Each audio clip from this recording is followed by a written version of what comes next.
Hello everyone.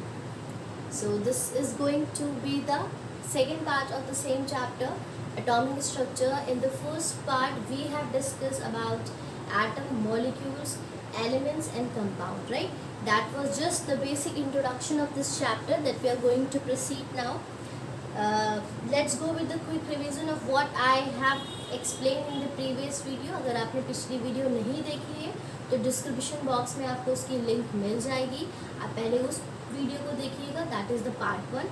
उसके बाद this is going to be the part 2 of the same chapter, atomic structure. पिछले video में हमने discuss किया एटम्स क्या होते हैं. एटम क्या है? स्मॉलेस्ट पार्टिकल है जो फर्दर डिवाइड नहीं किए जा सकते हैं. आज हम उन्हीं एटम की डिस्कवरी के बारे में पढ़ेंगे और हमने मॉलिक्यूल्स के बारे में एक इंट्रोडक्शन दिया कि मॉलिक्यूल्स दो उसमें डिवाइडेड है. मॉलिक्यूल्स ऑफ एलिमेंट क्या होते हैं, मॉलिक्यूल्स ऑफ कंपाउंड क्या होते हैं. फिर हमने एलिमेंट्स और कंपाउंड्स को डिफरेंशिएट किया कि एलिमेंट्स क्या है. जब बहुत सारे atom same kind of atom मिलते हैं तो क्या करते हैं, एलिमेंट बना लेते हैं. जैसे जब same kind of hydrogen atom मिलेंगे तो क्या करेंगे, हाइड्रोजन गैस बना लेंगे. सिमिलरली कंपाउंड्स क्या होते हैं, जब डिफरेंट काइंड ऑफ एटम मिलते हैं. जैसे जब जो डिफरेंट कंपाउंड्स हैं, बहुत सारे NaCl के बहुत सारे मॉलिक्यूल्स मिले, डिफरेंट काइंड ऑफ एटम के बने हुए क्या हैं, वो मॉलिक्यूल्स हैं. और जब वो मॉलिक्यूल्स मिले तो उन्होंने क्या बनाया, उन्होंने कंपाउंड बनाया. जैसे NaCl के जब बहुत सारे मॉलिक्यूल्स मिलते हैं तो वो क्या बना लेते हैं, वो NaCl सॉल्ट बना लेते हैं. तो ये हम पिछले वीडियो में डिटेल में डिस्कस कर चुके हैं. आज हम पढ़ने जा रहे हैं इस स्ट्रक्चर ऑफ एटम की डिस्कवरी कैसे हुई, राइट. तो आज का हमारा टॉपिक है डिस्कवरी, और या फिर आप ये कह सकते हो कि स्ट्रक्चर ऑफ एटम, राइट. अब हम इसमें हम स्टार्टिंग से पढ़ेंगे कि कहाँ से कौन कौन से साइंटिस्ट आए जिन्होंने सिर्फ स्ट्रक्चर ऑफ एटम की जब बात जहाँ पे करेंगे तो वहाँ पे ऑब्वियस ही बात है कि जो एटम्स के अंदर के सब एटॉमिक पार्टिकल्स हैं. आप चाहो तो यहाँ पे लिख सकते हो कि हम सब एटॉमिक पार्टिकल्स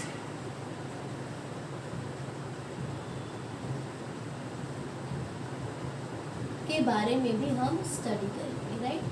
तो अब जब क्या हुआ कि 20th सेंचुरी में सारे जितने भी साइंटिस्ट थे उनके बीच में एक कंपटीशन स्टार्ट हुआ कि स्ट्रक्चर क्या है एटम का, ये कौन डिस्कवर करेगा. स्ट्रक्चर एटम का क्या है, ये कौन डिस्कवर करेगा. तो अब हम देखिए धीरे धीरे स्ट्रक्चर ऑफ एटम के बारे में पढ़ेंगे. तो उसके साथ साथ क्या होगा कि धीरे धीरे इनिशियली हुआ क्या कि जब साइंटिस्ट ने डिस्कवरी स्टार्ट करी एटॉमिक एटम के स्ट्रक्चर की, तो उनका जैसे वो एक्सपेरिमेंट करते थे, लेकिन वो उस एक्सपेरिमेंट में जो एक्सपेक्ट करते थे वो उनको नहीं मिलता था, किसी और चीज़ की डिस्कवरी होती थी. तो इस तरह से क्या हुआ कि सब एटॉमिक पार्टिकल्स जो थे एटम के अंदर वो धीरे धीरे डिस्कवर हुए. तो सबसे पहले क्या हुआ कि एक साइंटिस्ट हैं जिनका नाम था, मतलब थे, गोल्डस्टीन, राइट. इन्होंने गोल्डस्टीन साहब ने 1898 में इन्होंने एक एक्सपेरिमेंट किया. गोल्डस्टीन ने एक एक्सपेरिमेंट किया. अब गोल्डस्टीन ने क्या एक्सपेरिमेंट किया कि एक हाई वोल्टेज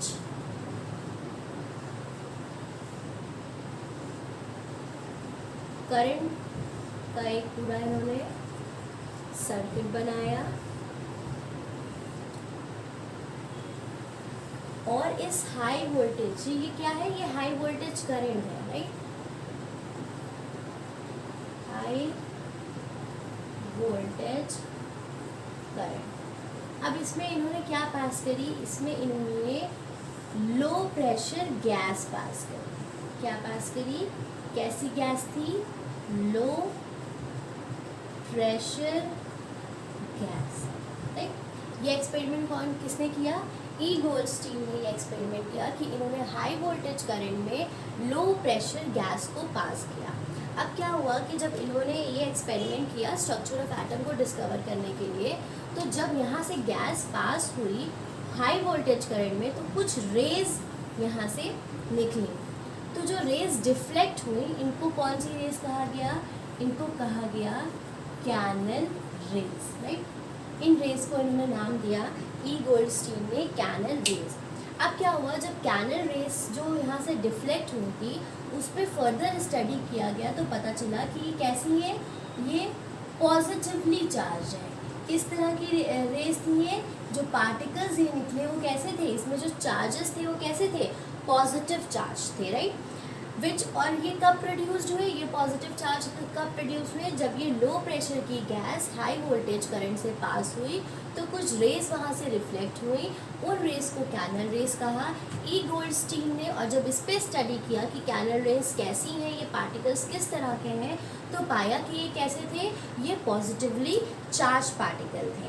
तो यहाँ से क्या हुआ, इनके इस एक्सपेरिमेंट से इस एक्सपेरिमेंट से किस चीज़ की डिस्कवरी हुई, discovery of proton, right, discovery of proton. तो ई गोल्डस्टीन ने मतलब अल्टीमेटली क्या डिस्कवर किए, प्रोटॉन डिस्कवर किए। रुदरफोर्ड को भी इसका क्रेडिट दिया जाता है प्रोटॉन की डिस्कवरी का, क्योंकि रुदरफोर्ड ने, अभी आगे हम ये पढ़ेंगे कि एटॉमिक जो न्यूक्लियस है उसके बारे में स्टडी किया था और उसमें ही उन्होंने अपने एक्सपेरिमेंट में पाया था कि उसमें एटम के सेंटर में कुछ पॉजिटिव चार्जेस होते हैं, तो उन पॉजिटिव चार्जेस को ही बाद में प्रोटॉन कहा गया। तो रुदरफोर्ड को भी क्रेडिट मिलता है। हालांकि अगर आप इसको नेम इनका सर्च करोगे कि इसने डिस्कवर किए प्रोटॉन, तो आपको ई गोल्डस्टीन का नेम मिलेगा, राइट। तो यहाँ से क्या हुआ कि डिस्कवरी हुई प्रोटॉन की ई गोल्डस्टीन के इस एक्सपेरिमेंट से, राइट। इन्होंने study that all atoms are neutral, so there must be a residual positive charge particles in them which were called proton। तो इन्होंने क्या स्टडी किया कि जितने भी एटम्स होते हैं, इनकी थ्योरी में इन्होंने क्या बताया कि जितने भी एटम्स होते हैं वो क्या होते हैं, न्यूट्रल होते हैं और उसमें कुछ रेसिडुअल पार्टिकल्स होते हैं और उनके चार्जेस क्या होते हैं, उनके चार्जेस पॉजिटिव होते हैं। तो यहाँ पे किस चीज़ की डिस्कवरी हुई, जो हमने पहला ई गोल्डस्टीन के बारे में पढ़ा, इसमें डिस्कवरी ऑफ प्रोटॉन है। इन्होंने प्रोटॉन की डिस्कवरी करी ई गोल्डस्टीन ने थ्रू दिस एक्सपेरिमेंट, राइट। अब हम दूसरे साइंटिस्ट की बात करेंगे जिन्होंने दूसरा एक्सपेरिमेंट किया और उस एक्सपेरिमेंट से ये क्या है, प्रोटॉन एक सब एटॉमिक पार्टिकल है, राइट। एटम का प्रोटॉन क्या है, हम एटम का स्ट्रक्चर पूरा पढ़ चुके हैं स्टार्टिंग में ही कि सेंटर में क्या है, उसके प्रोटॉन्स और न्यूट्रॉन्स प्रेजेंट होते हैं और प्रोटॉन्स क्या होते हैं, पॉजिटिव चार्ज होते हैं। तो यहाँ पे क्या हुआ, एक पहला सब एटॉमिक पार्टिकल यहाँ पे डिस्कवर हो गया। डिस्कवरी किसने करी, ई गोल्डस्टीन ने, राइट। ऑलराइट, तो अब हम सेकेंड साइंटिस्ट के बारे में पढ़ेंगे, ई गोल्डस्टीन 1898 इनका हमने स्टडी कर लिया। अब क्या हुआ कि एक सब एटॉमिक पार्टिकल प्रोटॉन, उसकी डिस्कवरी हो गई, किसने डिस्कवर किया, ई गोल्डस्टीन ने। अब हम दूसरा सब एटॉमिक पार्टिकल इलेक्ट्रॉन के बारे में स्टडी करेंगे। इलेक्ट्रॉन्स क्या है, पॉजिटिव के अपोजिट है, प्रोटॉन के अपोजिट है, क्योंकि प्रोटॉन्स में कैसे चार्जेस होते हैं, प्रोटॉन्स में पॉजिटिव चार्जेस होते हैं, राइट। और इलेक्ट्रॉन्स में क्या है, इलेक्ट्रॉन्स में निगेटिव चार्जेस होते हैं। अब इलेक्ट्रॉन की डिस्कवरी किसने करी, इलेक्ट्रॉन की डिस्कवरी हमारे किस साइंटिस्ट ने करी, जे थॉमसन, राइट। आप if you want you can note down the name as well. J Thomson ने इलेक्ट्रॉन की डिस्कवरी करी।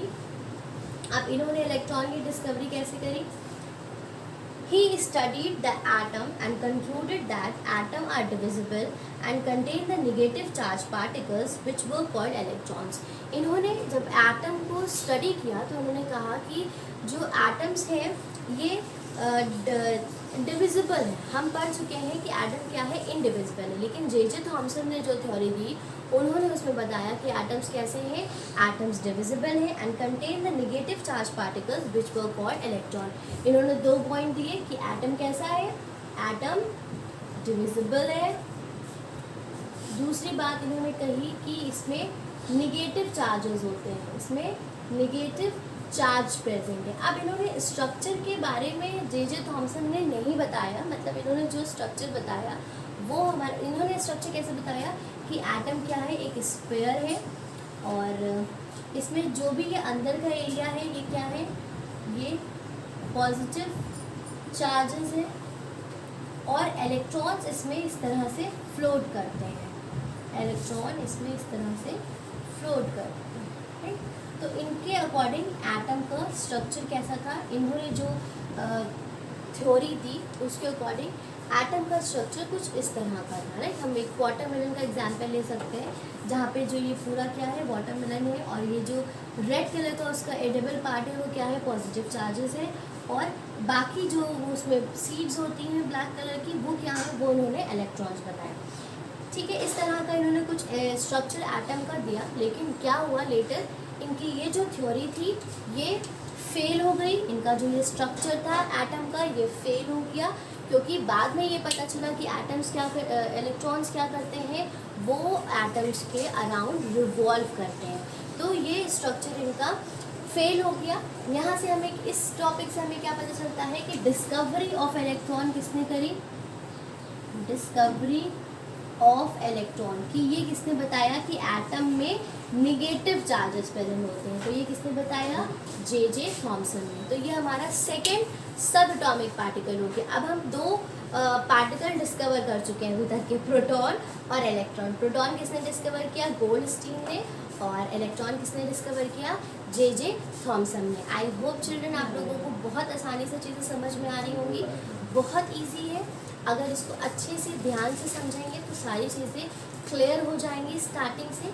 अब इसके बाद हम दूसरे साइंटिस्ट के बारे में पढ़ेंगे, रुदरफोर्ड के बारे में, जो मैंने आपको स्टार्टिंग में पढ़ाया था, जिन्होंने अर्नेस्ट रुदरफोर्ड, उन्होंने स्टडी किया एटॉमिक स्ट्रक्चर के बारे में, और उन्होंने एटॉमिक स्ट्रक्चर भी दिया रुदरफोर्ड ने, लेकिन लेटर क्या हुआ कि उनकी जो थ्योरी थी उसमें कुछ ड्रॉबैक थे, तो उनका एटॉमिक स्ट्रक्चर फेल हो गया, राइट। अब after this J Thomson we are going to discuss about Rutherford. तो दो सब एटॉमिक पार्टिकल्स हमारे कौन कौन से डिस्कवर हो गए हैं students, proton and electron, these two subatomic particles we had studied till now, right? अब हम रुदरफोर्ड के बारे में बात करें, अर्नेस्ट रुदरफोर्ड इन 1911 इन्होंने डिस्कवरी करी एटॉमिक न्यूक्लियस के। एटॉमिक न्यूक्लियस क्या है, जो हमने स्टडी किया, जो सेंटर का एटम का पार्ट है वो क्या है, वो उसका न्यूक्लियाई है। अब इन जो रुदरफोर्ड ने एक क्या किया कि एक गोल्ड फॉइल पे कुछ अल्फा पार्टिकल की रेस को फॉल करवाया, तो इससे क्या हुआ कि इन्होंने जब स्टडी किया तो ही ऑब्जर्व दैट कि जब रेज इस तरह से आई तो कुछ रेजेस बेंड हो गई, कुछ रेजेस पूरी तरह से बेंड हो गई। Wait for a second. Alright, तो इन्होंने ऑब्जर्व किया रुदरफोर्ड ने, अर्नेस्ट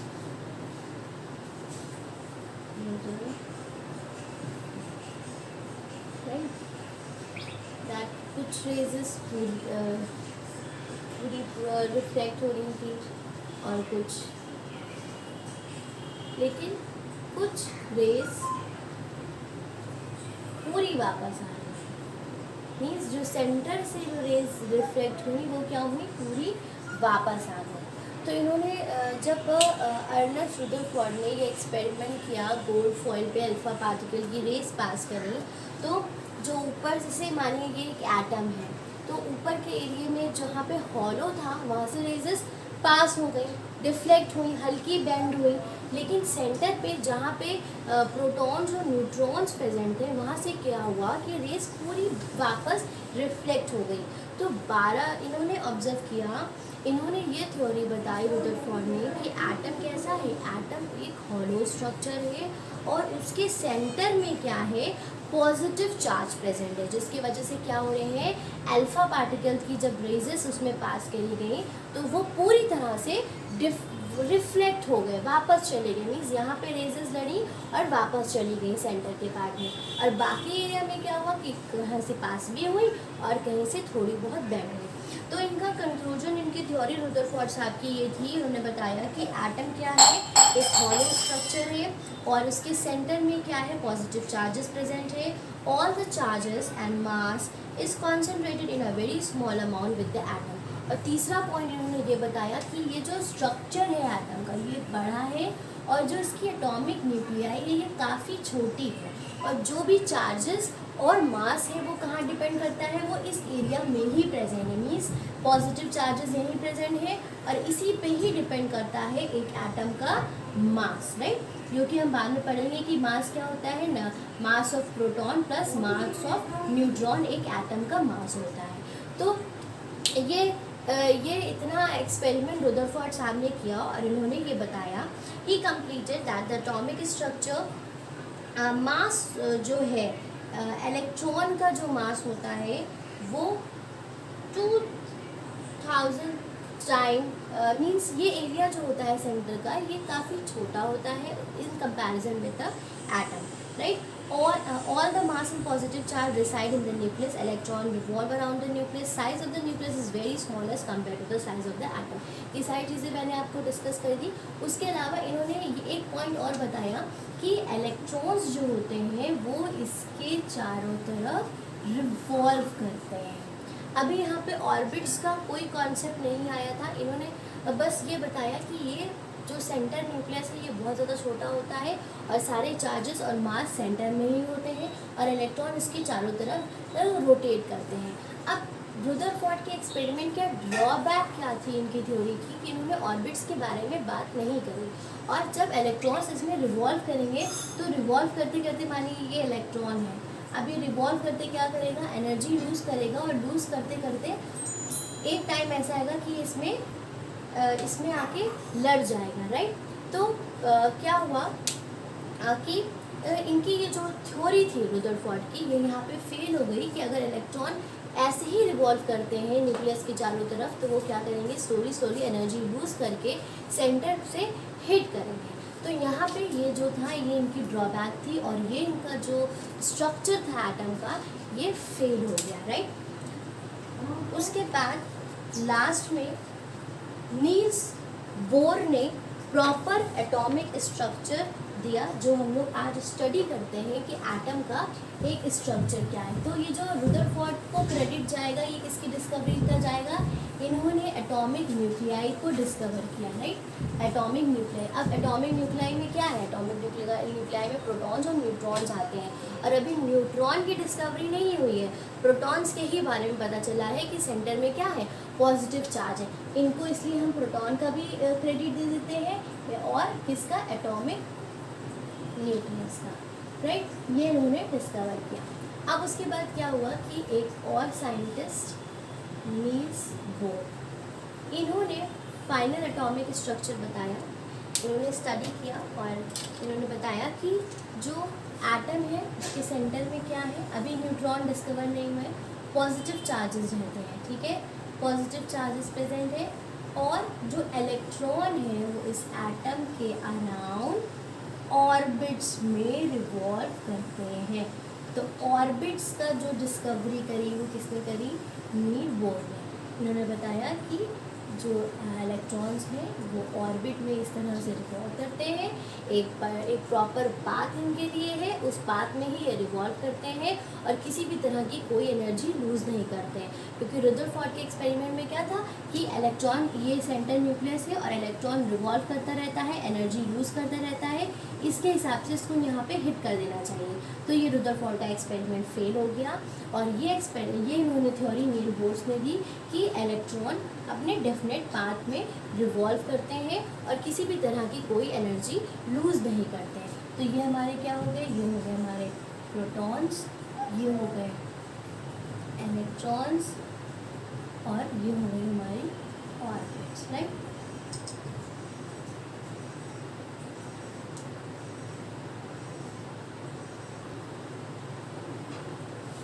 तो ये डिस्कवरी हो गई ऑर्बिट की। उसके बाद न्यूट्रॉन्स किसने डिस्कवर करे, एक और साइंटिस्ट है, उनका नाम है जे चैडविक। न्यूट्रॉन का कोई रोल नहीं है खासा। न्यूट्रॉन्स क्या है, न्यूट्रॉन्स निगेटिव पार्टिकल्स होते हैं, निगेटिवली चार्ज होते हैं और ये इसमें ही प्रेजेंट होते हैं। ये क्या है, सेंटर एटॉमिक न्यूक्लियाई है, इसमें ही सॉरी नॉट निगेटिव, न्यूट्रल होते हैं। न्यूट्रॉन निगेटिव नहीं होते, न्यूट्रॉन न्यूट्रल होते हैं। निगेटिव क्या होते हैं, निगेटिव तो इलेक्ट्रॉन्स हमारे हैं, राइट। अब ये जो न्यूट्रॉन्स हैं न्यूट्रल पार्टिकल्स वो इसमें ही प्रेजेंट होते हैं और यहाँ पे जितने न्यूट्रॉन्स होते हैं, नंबर ऑफ न्यूट्रॉन्स किसके बराबर होते हैं, नंबर ऑफ प्रोटॉन्स के बराबर होते हैं। और ये किसके बराबर होते हैं, ये दोनों किसके बराबर होते हैं, एटॉमिक नंबर के बराबर होते हैं। ये हम लोग आगे के टॉपिक्स में डिस्कस करेंगे। So I hope children this is clear. Protons positive charge, electrons negative charge, और न्यूट्रॉन्स क्या है, न्यूट्रल होते हैं। किसने डिस्कवर करे, जे चैडविक ने डिस्कवर करे, right. Thank you so much children for watching my video. Next video में हम इसके आगे के जो टॉपिक्स हैं उसको एक्सप्लेन करेंगे।